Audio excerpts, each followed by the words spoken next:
Een jonge vrouw van 21 op het strand van Haans. Ready!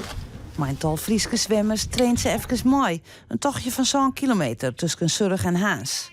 Wils de oren in echte wetsuits de dik op gaan, komt Kira gewoon in een zwempak. Ik ga zonder. Waarom? Ja, vind ik lekkerder zwemmen. Ja? Ja, en ik kan tegen de kou. En dan het wettering voor de zo'n kilometer. Voor de meesten een uitdaging, maar voor Kira maar liet ze.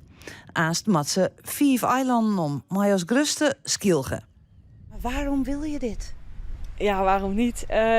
Het is gewoon een bijzonder gebied. De eilanden, het Waddengebied. En ja, ik zie het als een uitdaging om het gewoon rond te kunnen zwemmen. Maar heb je enig idee hoe het gaat uitpakken? Nee. Ik weet ook niet of het gaat lukken. Ik heb dan 2 jaar geleden Engeland-Frankrijk gezwommen, 42 kilometer.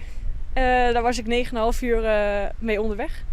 En ja, ik kwam er gewoon heel goed uit. Dus ik hoop dat ik hier ook gewoon sterk uitkom. Kira zwemt een stuk hudder. Als de oren omkomen, is ze al lang kleer. Ik ben 2 keer teruggezwommen naar ze.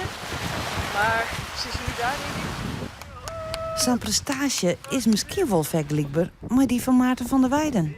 Hij heeft gisteren contact met me gezocht. En ja, ik probeer bij hem ook wat informatie uit te halen qua tips. Maar voorlopig is het voor Kira trainen, trainen en nog eens trainen. Ik moet zoveel kilometers nu maken. Ik lig alleen nog maar in het water straks.